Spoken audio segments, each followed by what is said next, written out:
Okay, good evening everyone. We'll begin this meeting by acknowledging the continuing connection of Aboriginal people to country, culture and community, including traditional custodians of this land, the Wadandi and Kaniang people of the Noongar Nation, paying respects to elders past and present. I welcome everyone to this agenda briefing, and I declare the session open at 5 p.m. A reminder that this session is being live streamed and recorded in accordance with Council Policy EMCP2. Members of the public are reminded that no other visual or audio recording of the meeting by any other means is allowed without the permission of the chairperson. And while every endeavour has been made to only record those who are actively participating in the meeting, loud comments or noises may be picked up on the recording. Agenda briefings are open to the public to attend and observe. However, any questions, deputations or petitions will be presented at the Ordinary Council meeting. There is to be no debate-style discussion, as this will take place at the Ordinary Council meeting when the issue is set for decision. Attending tonight, we have myself, Councillor McCarthy, we have Councillor Glover, Councillor Gubler, Councillor Patrick, Councillor Bailey and Councillor Lindeman. Staff present, we have Chief Executive Officer Nick O'Connor, Acting Director Operations Michelle Dennis, point 5, and Acting Director of Operations Damien, last name Damien? Morgan, point 5, sharing the role at the moment. We also have our very capable Administration Officer, Corporate Services, Sam Farquhar. And in the gallery we have one of our candidates, Reggie Keown, isn't it? Thank you. Welcome, Reggie. And then I welcome all the people who are participating in the meeting via live stream. At 2.1, we have apologies from Councillor Davey and Councillor Mitchell, from the Acting Director, Finance and Corporate, Lauren Clifford, and from the Director of Operations, Roscoe Marshall. We can walk through 2.2 and 2.3 as they're not applicable to agenda briefings, and on to item 3, announcements, also not applicable. At declarations of interest at item 4, a reminder that Division 6, Subdivision 1 of the Local Government Act 1995 states that care should be taken by all councillors, committee members and staff to ensure that a financial or impartiality interest is declared and that they refrain from voting on any matter which is considered to come within the ambit of the Act. Item 5, public question time. At 5.1, we have a response to a previous question asked by Mr. David Tuia. It's the last part of a question with a number of arms to it, and this completes that set of questions, yes. CEO? Okay, and moving on to 5.2, we won't have public questions, taking us through to item 6, presentations, through to item 6.3, deputations. Just on notice that there'll be 2 deputations at the OCM, the Ordinary Council meeting next week. The first is from Arthur Parson and the second from Ms Jessica Gill, both regarding the Smashed Avo event application. This brings us to item 7, confirmation of minutes. At 7.1.1, we have the Ordinary Council meeting held on the 27th of August 2025. Do councillors have any questions or comments regarding the recommendation that the meetings be confirmed as a true and accurate record?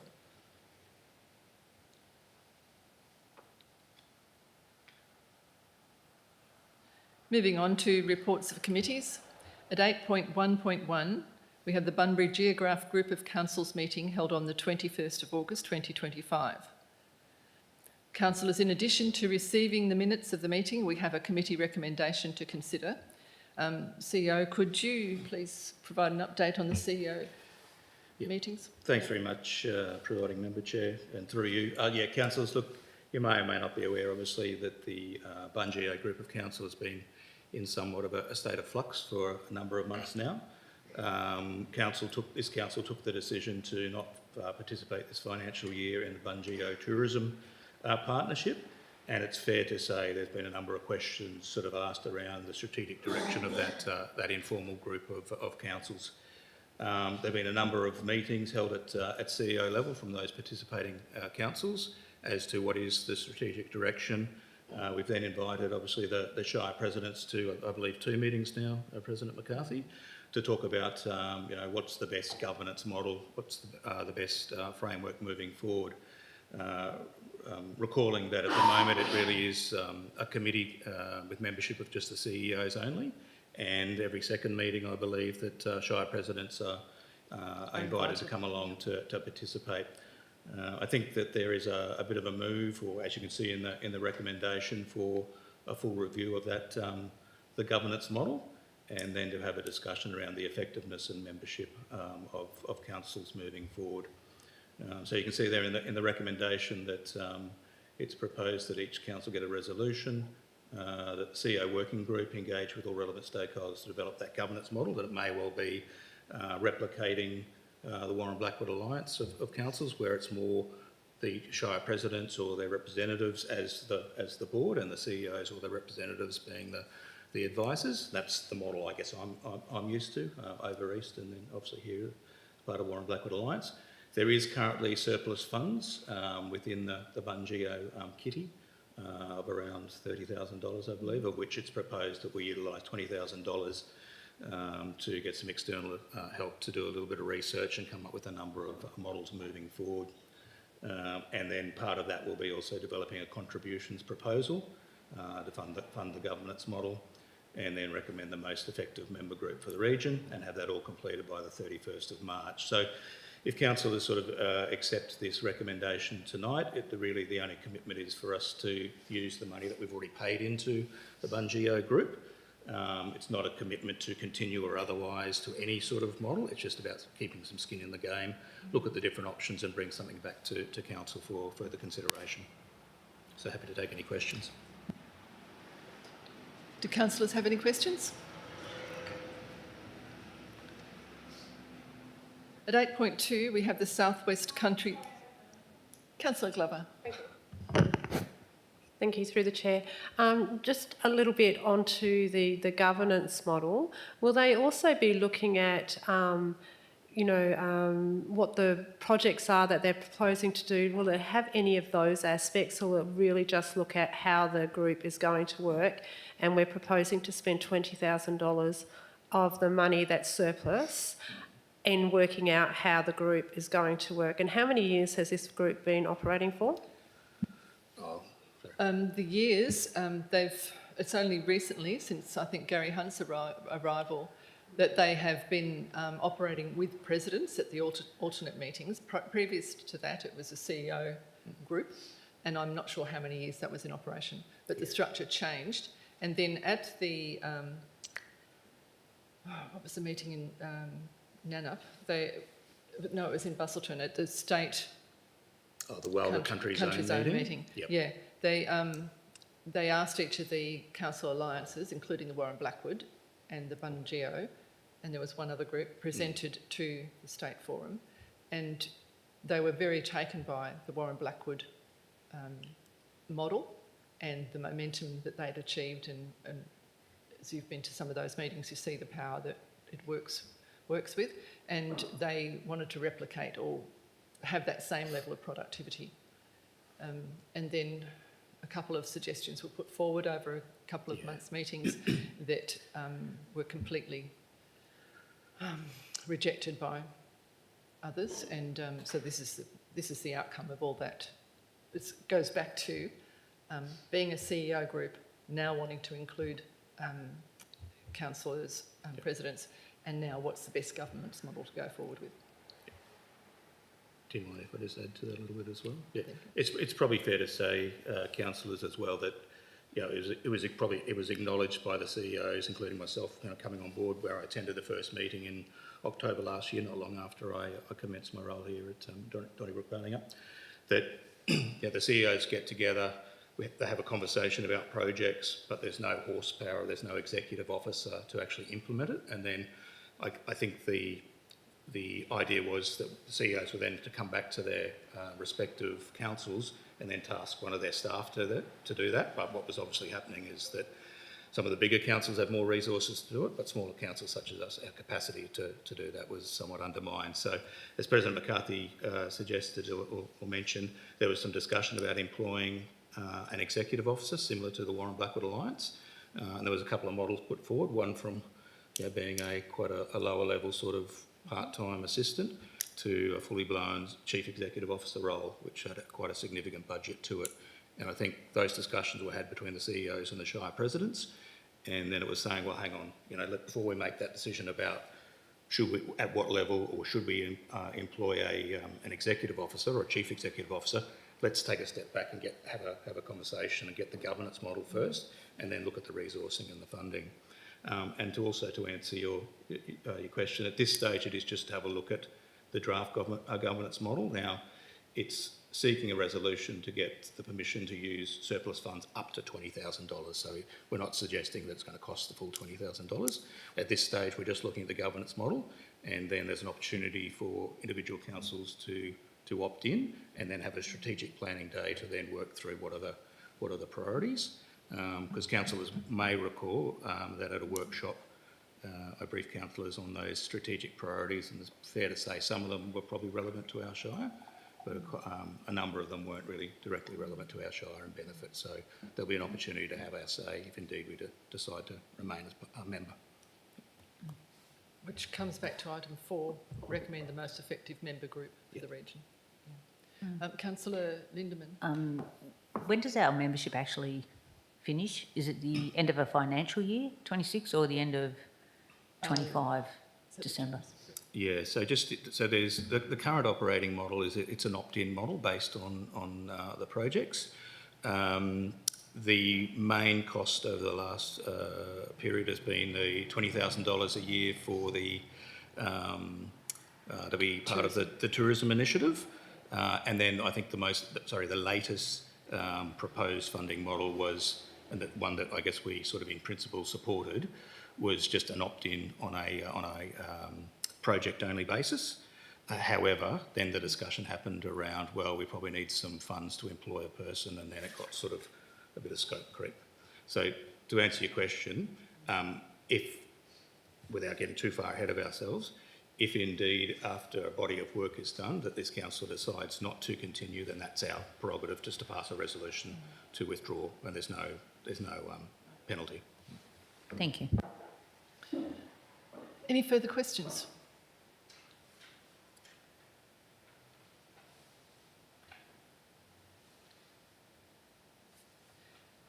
And moving into 8.2, the South West Country Zone meeting. The executive recommendation is that the minutes be received. Do councillors have any questions? Thank you. And now we move into item 9, reports of officers. And at 9.1, we move into the Director of Operations area. And 9.1.1, for the temporary accommodation request at 199, Lot 100, Irish Town Road, Donnybrook. And Acting Director of Operations, would you like to introduce the report? Point 5. Or Acting Director Damien. Thank you, Madam President. This one I think is pretty straightforward, but if Council has any questions, here to answer them. Councillor Lindeman. Very good. Just a question, because it was in that high fire zone region, you put in a couple of things, but I guess the considerations are, as long as they are making that decision to leave, then we don't have to, as a temporary accommodation, need to put anything else in place as far as how things are built there or what's retained on that property. Is that fine? Very good question. So the applicants acknowledge that they're a bit premature in being on site before they've built their house and had all the bushfire assessments done. So they actually said that's their management plan, is that they're not planning on staying. As part of the condition or recommendation 3, that's to look at the actual structural adequacy of those structures that are going to be used for that period. So being outbuildings, they technically don't have to comply with a bushfire construction standard, which adds a bit of risk to the occupant, but they're, you know, it's their property, they're taking it on board, and they're being quite proactive and quite upfront with this is what we're planning on doing in the event of a fire. Thank you. Councillor Patrick? Thank you. Relatively minor queries. So under the conditions, there's some specific wording around the recommendation of the sleeping compartment is to be fitted with a suitable, but in the officer comment it says it's recommended.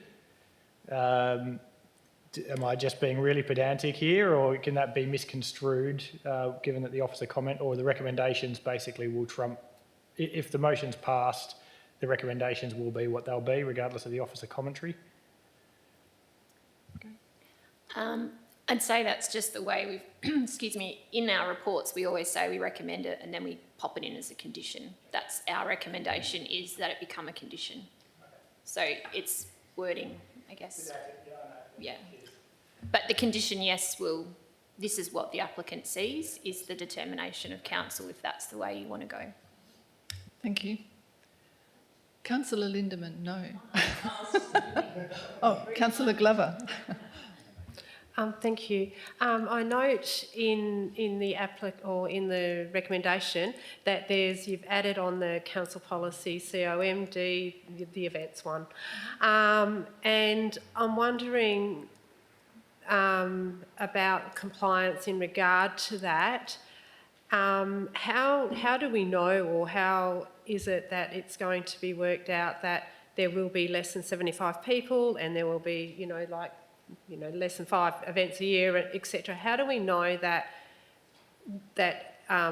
policy can be complied with by the applicant?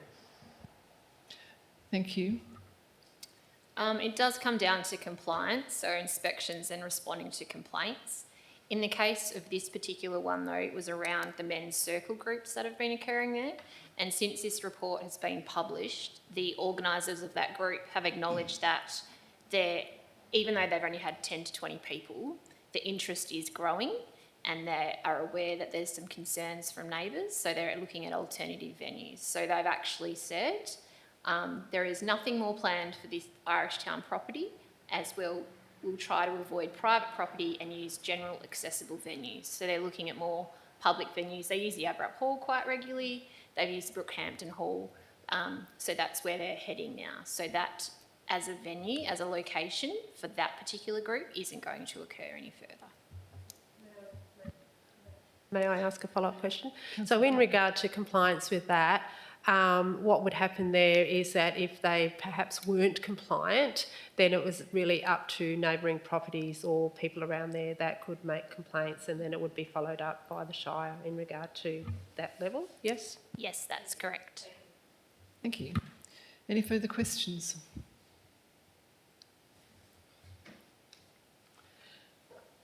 At 9.1.2, we have the Smashed Ava Festival event application. CEO O'Connor, are there any comments to add before we open up for questions? Yeah, I probably just wanted to make some broad remarks, councillors, and certainly don't want to step into the debate, but just providing us some broad remarks and strategic context. So, look, obviously, councillors, council adopted the events policy back at its March 2025 OCM, and that policy, amongst other things, really directly or indirectly assists or provides guidance to staff around identifying and providing appropriate sort of conditions to mitigate risk. So it's directly and indirectly all related to risk, and that's the criteria. There was obviously some concerns prior to this application being formally considered by staff or assessed by staff, and those concerns were raised obviously with council's insurers. We invited our insurers along, as well as councillors and members of the Audit and Risk Management committee. as well as the matters were again raised at the most recent Audit and Risk Management Committee, and that was around indemnifying the neighbours or the adjacent property owners, as well as the adequacy around public liability, which has traditionally been set at a standard of $20 million. And during those discussions, both at the Audit and Risk Management Committee meeting, as well as the discussion with our insurers, there was advice provided that, you know, the standard for higher risk activities, which, you know, from staff's perspective, when undertaking the assessment, that it probably should be moved from $20 million as a basis up to the $50 million. So just wanted to provide that broader context. And as you can see, councillors, when you would have read the draft agenda, the number of those items, or all those items, and a full, you know, risk assessment with it's in the conditions, have been provided as part of those conditions. You can see there at proposed condition 13 around the applicant requiring to provide the suitable insurance and indemnifying relevant landowners, which is a direct sort of relationship to the discussions at the Audit and Risk Management Committee meeting, as well as 18 showing that the applicant to provide evidence of a minimum of $50 million public liability. So I guess I just wanted to provide that broad context that obviously council sets the policy that's been adopted, that there's the criteria that's sort of a risk-based approach that the staff undertaken as an assessment. The recommendation is to approve with some quite stringent conditions. So I'm happy to take any questions, or indeed Mr Dennis take any questions from councillors. Thank you, CEO. Do councillors have any questions? Yep, Councillor sure. Lindemann? Yeah. On the advice notes, number 3, it says, in the event of the total fire ban whilst the event is underway, vehicles are restricted from movement during a total fire ban. So is it considered clear vegetation area, and are they gazetted roads that they can use to be able to continue moving if a fire ban comes into place whilst the event's on? Thank you, Councillor Lindemann. Ms Dennis? Sure. So the total fire bans are in place by DFES, but the corresponding harvest vehicle movement bans are imposed by council.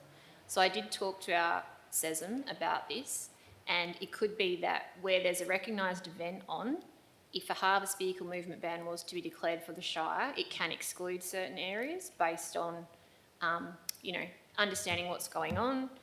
In this particular case, the applicants identified a number of things they're going to do in addition to what was done last year around an irrigation plan and additional sort of safeguards, if you like.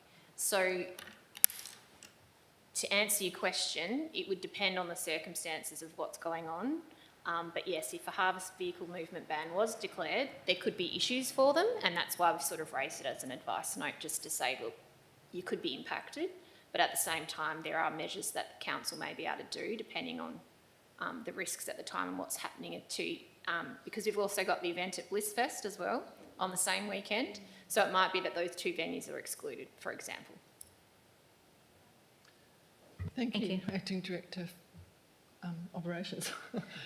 Councillor Glover? Thank you. I do have a couple of questions, but happy to stand back after the first one and allow other people to ask their questions as well.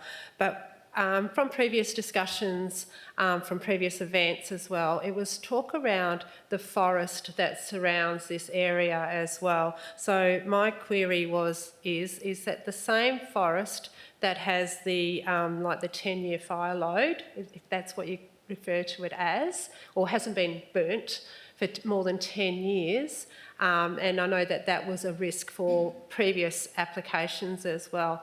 Is this the same forest? And is it the same fire load or bush, whatever it is, risk because of the amount of time that it has not been burnt? Is it the same area and is it the same fire load? Thank you, Councillor Glover. Acting Director of Operations? So there was actually a prescribed burn in the bush behind this site last November when Meliora was occurring. So it is a different area, but I'll have to take the rest of your question on notice to find out the other areas, but there was certainly prescribed burning occurring over that weekend, which was quite interesting as we drove in and could see fire or smoke in the background. But yes, I'll take that on notice if that's okay. I'll get some additional information from our CESM. Thank you, Director of Operations. Councillors? You got a question? Okay. Answering my question. Well done, Councillor Patrick. Okay, any further questions? Councillor Glover? I'm happy for anyone to jump in at any time, but not to answer my questions. But on the events policy and 17.D, and it is about the impact, or no, the assessment will be based on the following criteria. Sorry, it's not the impact, it's the other one. And amenity of the event is likely. So part of the assessment talks about the impact on surrounding residents. So I'm wondering how we've measured the impact of this event to surrounding residents, and particularly the residents. I think there might be 3 that are close, or people, property owners, there are 3 that are very close to this. Have we actually measured the impact and heard what the impact will be on those residents if this event was to go ahead? Thank you, Councillor Glover. Are you right with that question? Or Yes, thank you. Okay. So the Reg 18 application process, which is separate to this process, is looking, if we're talking amenity as far as noise goes, amenity is a number of things, but noise seems to be the main one that we get concerns about. So the applicant, when they first lodged their application, had quite extended periods of music, sorry, I was going to call it noise, music, which has noise impacts, sorry, the impact is the noise, and they had quite extensive periods, and they also had the stages in slightly different locations. So as part of our preliminary assessment, we went back to the applicant and said, look, based on what happened in 2023, even though we acknowledge it's a different event, it was the same venue, there are a number of noise complaints over that period because we were, in effect a bit too generous with the noise hours. So we said, look, last year we didn't have any noise complaints. The consultation process seemed to work quite well. The police didn't have any complaints, we didn't have any complaints, and the event organisers didn't have any complaints, so that's all we can go off at the moment. So they looked at last year's duration of and have modified their intended set times to be a bit more closely aligned to that. So that will now, if it is approved, part of the conditions of approval is that noise modelling be done to assist to identify the impacts on those residents, and then there'll be some mitigation measurements proposed as part of a noise management plan. So it's premature at the moment, but we do acknowledge that there is likely to be impacts from noise, and that's why the Reg 18 process is there, because in a rural area, the sound levels when they're received at another property from a music festival is never going to meet the assigned levels for a rural area after 7 o'clock at night. So we acknowledge that, and that's part of an event. The next stage is a Reg 18 application. Thank you, O2 Director of Operations. Just got a question. Sorry? Do you mind if I, just as a follow-up, and sorry if you've already mentioned this, Mrs Dennis, but my understanding was there has been a number of proposals provided by the applicant, and based on feedback from Meliora, they've moved the stage to try and address that, if you haven't already mentioned. Yep. Yes. Yep. Thank you. Councillor Glover? I'm sorry, perhaps it's the way that the events policy reads that's made it a little bit confusing, because there's 17, but then there's also 2 groups of number of letters. So you were speaking about D, which is the impact of noise. However, I was speaking about the other D, the D above that, which was the amenity of the event and likely impacts on surrounding residents. So to me, that doesn't, I mean, the other one for sure, the impact of noise is there, but I was actually meaning about the impact on surrounding residents, and particularly looking at the residents who are most affected by the people who have the burden of access, And also, I think they've changed the other access route by what I can see in the plan, but even perhaps the other people who are above that use that burden of access, but their property is behind that as well. So I was specifically meaning, I don't know why there's two lots of Ds in the one number, but I'm talking about the first D, which was the impacts on surrounding residents, then that's not just speaking about noise. Thank you, councillor Glover. Sorry, is that primarily Sue? from increased traffic movements? Is that the concern? Or is that the impact on amenity that you're referring to? Well, it's quite open to interpretation because it actually says the amenity of the event and likely impacts on surrounding residents. So I'm wondering how you assess that, because obviously the impact for those residents could be traffic for sure, but it could also be the fact that one property owner has to move their cattle out of that paddock. They have to house the cattle or whatever, paddock the cattle elsewhere. They have to feed them if that, the event takes longer. And also the other neighbour as well, this surrounding property has also, Councillor Glover. We need to get question. too specific here. Can we just be asking the question of general, please? Sorry. Okay, so my question is, how do we measure the amenity of the event and the impacts of the surrounding residents? Sorry to be clear. I think, has that been answered? Have you? I think We've answered that? If I can just add, so if we're talking amenity from a traffic perspective, there is a requirement for a traffic management plan to be prepared by an appropriately qualified person. So they will look at both the interface with main roads. So I think there was some concern around traffic reduction, speed reductions and things like that. That's for main roads to provide advice to the applicant on because it's their road. As far as the amenity of the burdened property, as part of the recommended conditions, we've included conditions around upgrading the access and requiring it to be fenced. So that was, the advice we received was that we can't prevent the use of the easement because it is a right of carriageway and it's very, very broad, but we can ask for some things to minimise risk, which it's not really amenity, but it will have an impact because things like wetting down the access track for dust, for example, or, the use of the land. Yes, amenity is very broad and it's very subjective. And we try to balance that with the needs of both the applicant, like the proposal, against what the receiving environment is. So that's what we've tried to do with the officer recommendation. Councillor Bailey. Thank you. Through the chair, has there been any thought about reducing the volume of music after a certain hour? Thank you, Councillor Bailey. Director of Operations, Acting Solicitor. Thank you, Councillor Bailey. Yes, so as part of a noise management plan that is needed to be provided as part of the Reg 18 application, there are usually measures there which talk about when the music will be the loudest and then what will happen at certain intervals to reduce the impact. So the assigned levels in the noise regulations are really prescriptive. So they are from 7 to 7 generally, then from 7 to 10 they drop, then from 10 to 7 the next day, or 9 if it's a Sunday or a public holiday. That's when they're even lower again. So the noise consultant or acoustic consultant has to assess the impact on the residents, and what the management might be is more than likely at certain times the levels will be reduced at the mixing desk to reduce that impact in the area.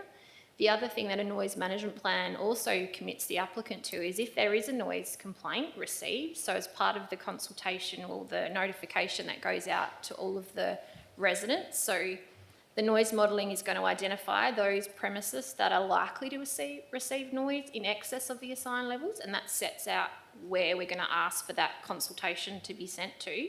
They'll have a phone number that's available to them to contact the operator and have their complaint considered, and then they can take immediate actions as part of that. So yes, it is considered as part of a Reg 18 proposal. Thank you, Director of Operations. Councillor Bailey. Through the chair, one more. When's the final date for approval or refusal on this application? Did you hear that? There was a car going across at the end, but if you've got it. Yes. Okay, Thank you. thanks. So council is being requested to make a decision next week on this application. Is that the due date or is that a request from the applicant? I don't know how long it's been with staff, that's the question. And is it an 80-day appeal time for those things or? I'm not sure that there is a statutory timeframe No. for event applications. So my understanding is, and correct me if I'm wrong here, Ms Dennison, through you, Chair, is that this is a council policy, so there is no statutory timeframe. So again, it's only a new policy, relatively new policy, where only a few decisions have been made under it. So from my recollection, there's no timeframe. It's just what is reasonable, what's a reasonable amount of time in which to make a decision, and obviously realising that there is a notional date should there be an approval for the applicant, if it is approved, to then sell tickets and market the event. Thank you, CEO. Councillor Bailey? Through the chair, just going on from that, when do they anticipate they'll be advertising this program? Thank you, Councillor Bailey. Do we know the advertising? I don't know that time. I'd have to find out for you. And I'll also need to double check under the Health Act if there is a general, because with septic applications, for example, there is a general stat timeframe. So I'll just want to check if there's one for public buildings as well. But in the event policy, we do talk to, we want applications in a lot in advance because there's quite a lot involved. And we've seen with the Blissfest proposal, there's certain cut-offs for them as far as needing a decision to decide whether or not they want to commit to the next stages, because noise modelling, for example, is quite an expensive undertaking, and we don't often ask for that up front because there's no guarantee that council will necessarily approve an event. So in making sure that they can, I guess, fund what they need to and that sort of thing. So, excuse me, I'll have to take that on notice as when they are anticipating advertising, as well as if there is an actual statutory timeframe. It's not a development application, so it's not our usual 60, 90-day thing. Excuse me. Thank you, Director of Operations. Are there any other questions, councillors? Councillor Glover? Just when I was looking through the application, I couldn't see anything in regard to there was a platform in the water last year, like a pontoon. That was the word I was thinking, like a pontoon in the water. And I'm just wondering, I didn't see anything in the application last year around that. Does there have to be any risk management in regard to a structure that's within the water? Thank you, Councillor Glover. Director of Operations. We're not aware of any pontoons proposed for this particular site. There was a pontoon for another application on a different property, but there isn't one indicated, but we can double check with the applicant. But I'm pretty sure when we did a site visit last year, the only things floating in the water was people and their own flotation devices. There was no provided pontoon that I recall seeing on this particular site. Thank you, Director of Operations. Councillor Glover? Would you be happy for me to supply a photo? Because last year there was a pontoon, in the water, and I did speak to the applicant about that as well, and so I'm wondering if we can just double check on that, please. This is not a debate. I was there and there was no pontoon. Thank you, councillors. Make that a question in Director- some way and you can Director re-ask of Operations that. is committed to coming back to us, so thank you. Okay. Well, I have one more question, if that's Councillor okay. Glover. Yeah. Is this a one-off application, or is this for if council approve of this application this time, are there rolling applications, or will every application come back to council? Thank you, Councillor Glover. Director of Operations. Yep. Under the current event application policy, anything that is over the criteria that talks about a council determined event would come back to council. So an approval this year doesn't mean they'll necessarily get approval next year if that's what they want to do. So if it's a council determined event, the policy is committed to bringing those before council for council to make that decision. Thank you. Any further questions? Thank you, councillors. Moving on to 9.2, Director of Finance and Corporate. 9.2.1 is the schedule of accounts paid as at the 31st of August 2025. Now, councillors, I can take your questions on notice for response before the ICM by email, but in the absence of a finance support to respond to questions, we'll have a go at it. But if we can't, then I'll just also open up for questions at the OCM. Questions, Councillor Lindemann. I just have two. One was the EFT 31450, which was civic legal.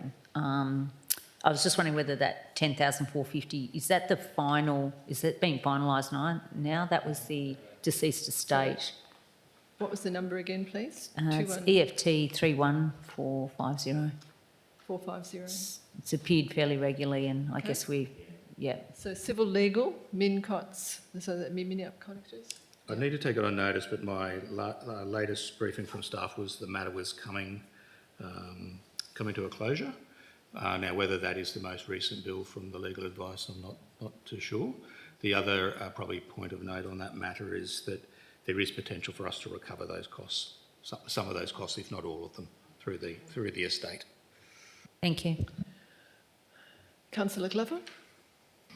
I do have a couple of questions, but I'd probably be easier just for me to email them through. But if I email them through, will they be read as questions and answers at the OCM? You can ask them now. Okay, so I have a question around the Cloud Key VCMP Pavilion 1 about $598 in regard to that. So that's on the credit card. Yeah, so I believe just a that's, moment. so through you, Chair, I believe that's just some ICT internet infrastructure that was required. But I can take that one on notice and get some granularity on that. Thank you, Yep. CEO. Councillor Glover. My query is if that's an ongoing cost that the Shire of Donnybrook Baling Up should be paying, or whether that is a cost that should be footed by the VC Mitchell Park. Okay. So that's the question around that. I have a couple more if that's okay. Councillor Glover.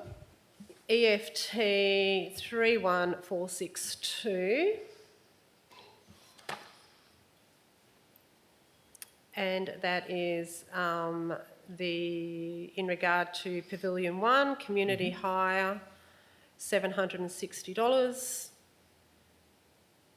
Like I understand where it's going to, but is that a cost that the Shire of Donnybrook Baling Up are going to continue to foot to hire that venue? And if there was any other opportunities?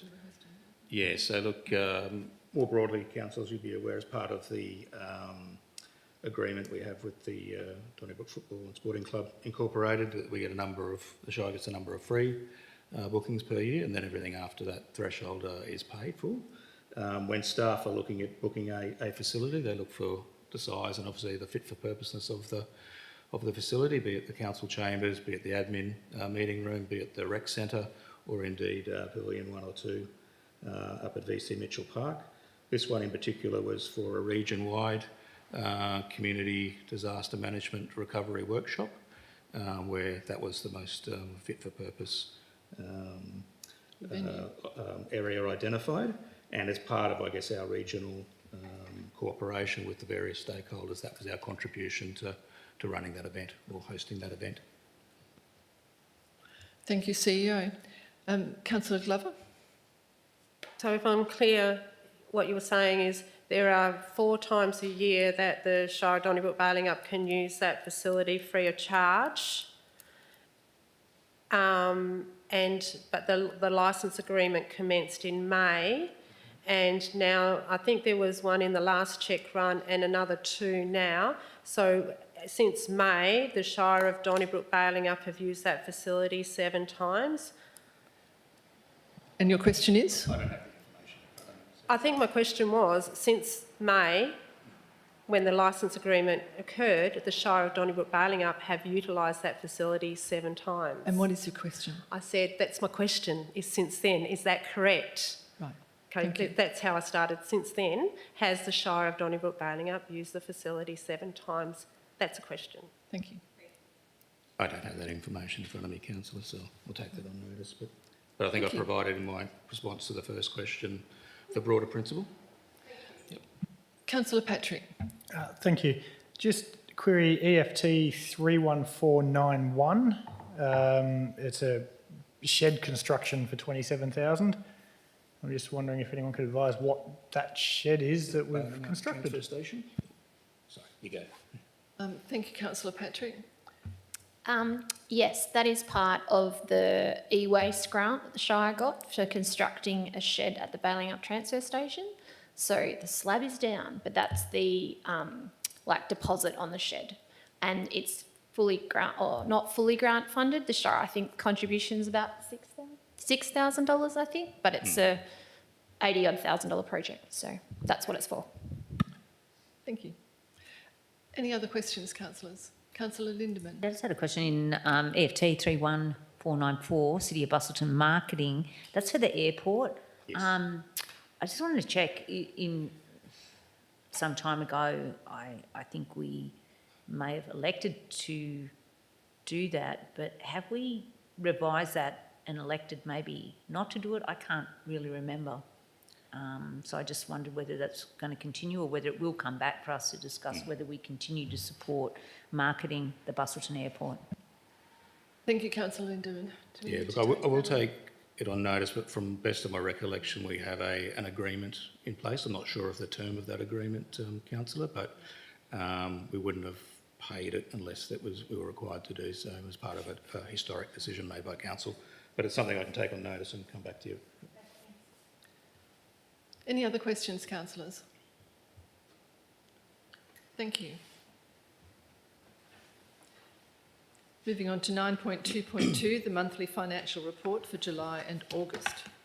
And councillors, as for item 9.2.2, questions can be taken. Some might get answered, others will be taken on notice for email response. And also I can open the item up for questions at the OCM. Do councillors have any questions?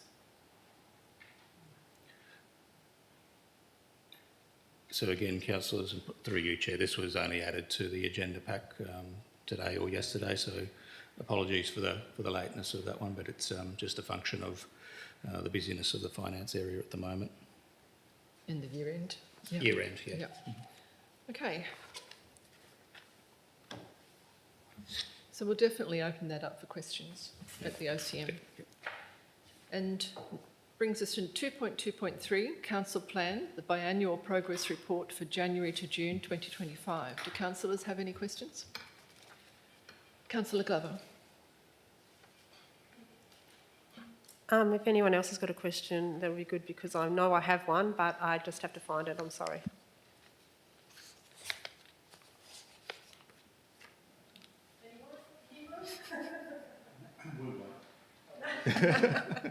No, there was one in there, and perhaps not. It was talking about the DHAC meetings, and it was more that, can we get it amended because it has my name attached to it, and I don't attend those meetings. So if it could be amended, that would be great, My please. apologies. Yeah, that was my comment. So yeah, it was should be councillors Mitchell and McCarthy. thank you. What number was it, Councillor Patrick? 2.1.4. Any other questions, councillors? Item 9.2.4, the adoption of EMCP-7, Agenda Briefing Sessions Policy. Do councillors have any questions?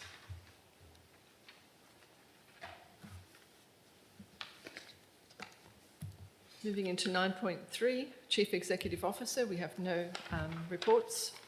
And then into elected member motions, at 10.1, Councillor John Bailey, and at 10.1.1, Audit and Risk Committee Compliance Review. Councillors, are there any questions? Councillor Patrick. Thank you. I just wanted some clarity on one point, which in looking through for the DHAC one, I've lost my page. But essentially the item itself, it says, in relation to the Audit and Risk Committee, the committee has a vital role to identify any risk in the operation of the council. Now, can I please get confirmation that it is the role of the Audit and Risk Committee to identify risk? Because from what I've read in relation to the objectives for the committee, it's got nothing to do with identifying risk, it's to support the administration in relation to identified risks. So is it a role of the Audit and Risk Committee to identify risk? Thank you, Councillor Patrick. Councillor Bailey? Look, I'd like to have a closer look at that. I thought that the Audit and Risk Committee was to look at all risk. You go back in the past where the Audit and Risk Committee was silent on a lot of things and we have problems. So if that's correct, I stand corrected. But I think that we really need to make sure the Audit and Risk Committee are doing their job. We just need Q&A. Thank you, Councillor Bailey. Are there any other questions? Councillor Lindemann? Yeah, sure. I just want to ask why there's no background, there's no reasoning behind why it's 10.1.1 elected member recommendation. How come there's no information about it? Thank you, Councillor Lindemann. Councillor Bailey? Yeah, through the chair. Vivian, some time ago you put out a report like best practices from the Auditor General of Western Australia. Yep. It That's appears, 10.1.1. correct. Yep. It appears to me that we're not closely complying with that document. And that's all I wanted to check out to make sure we were or we weren't. Well, I can't debate that at this meeting, but you're referring to the WA Public Sector Audit Committee's Better Practice Guide. That's the Office of the Auditor General's proposal to, and we are looking at the Audit Committee to implement that. We're bringing that into practice, yes. Well, and that was the question. We're not at the moment. I don't know how long. We have, No, sorry, I well, don't we know can't how long. debate. We can't debate. I don't know how long that document's been out. Can you tell me? We've had it for a year. Can I just... Really? CEO? I'm mindful of not stepping into the conversation too much, councillors, but for broader awareness, look, there's a lot of, as part of the state government's broader local government reform agenda, there is changes afoot to the roles and responsibilities of the audit and what will be called the Audit Risk and Improvement Committees. That hasn't come into law and some of that granularity hasn't been provided. So whilst it was acknowledged not long after I started that there's an opportunity for us to review the terms of reference and get better alignment and make sure everyone's on the same page when it comes to the scope and the roles and responsibilities of the Audit Committee, it was, I guess, understood that there's a whole heap of work going on as part of that broader reform. So we decided to wait. We have started some work at officer level at doing a review of the terms of reference. We've sought feedback from current members of the Audit Risk Management Committee and that will go as part of that review. But I guess we thought it was a little bit preemptive to review those terms of reference, get them adopted by council, knowing that there's legislative reform that will be thrust upon us in the coming months. Thank you, CEO. Any other questions? Yep. Councillor Lindemann? Well, I asked about the background. So what are the reasons behind the motion? Well, exactly Councillor that. Bailey? Sorry. Through the chair, sorry. Exactly that. If that document's been out since 2020, and I understand from the CEO they're still reviewing it. Sorry, that hasn't been here from 2020. That's one that I picked up at an audit chair forum, not the last audit chair forum, but the one before. So in my first year in council, I brought that home. I picked it up off a credenza at the forum. Yeah, and it's brought it not, it's not a matter of when we started to play with it, but Councillor Patrick said a few minutes ago that document was done in 2020. And I would have thought, now it's not this management setup, I understand. I would have thought that some effort would have been taken at that time to comply with that document. And if that's 2020, we're now in 2025. Without debating, I have not been aware of that document until I went to the Audit Chair's committee meeting and brought that back to our executive, which wasn't CEO O'Connor. So we've had a period of trying to find a CEO and then getting into, Through the chair, I understand all that, and I'm not putting blame on anybody, but if this document's been there for a while, you would have thought the Auditor General would have shot it down to us. And it's just a matter of making sure that we minimise the risk through the Audit and Risk Committee, that's all. Yeah. Thank you, councillor Bailey. Councillor Lindemann? Yeah. Once again, it's wording for me as well. The council requests the CEO to interrogate. So what do you mean by interrogate? Could you clarify that for me, please? Through the chair, I think that's quite obvious. Sorry, councillor Bailey. Yep. Sorry, what was that? I said I think the word is quite obvious. Thank you, I'll ask councillor a Bailey. follow-up question. If you say to interrogate, which, don't know, it's not Guantanamo Bay, but anyway, is the question, you're talking about other state government legislation or regulation as well? I mean, there's thousands of regulations. How much time will it take a CEO, pluck a figure from the sky, to go through Local Government Act, West Australian Auditor General's report, and any other state government regulation? How long will that take? Thank you, councillor Lindemann. Councillor Bailey?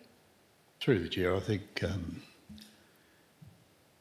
a conversation with the Auditor General's Department, a conversation with Local Government Insurance and a conversation with the West Australian Local Government Association would handle that information in a few minutes. So I don't see it an onerous task. Thank you, councillor Bailey. Any other questions?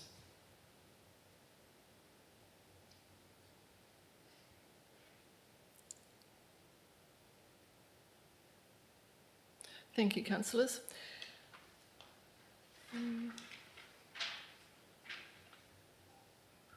And at item 11, we have no new business of an urgent nature introduced by decision of the meeting, and no items that will be closed to the public, which brings us to item 13, closure. And I can advise that the next ordinary council meeting will be held on the 25th of September 2025 at 5 p.m. in the Shire of Donnybrook, Balingup Council Chamber.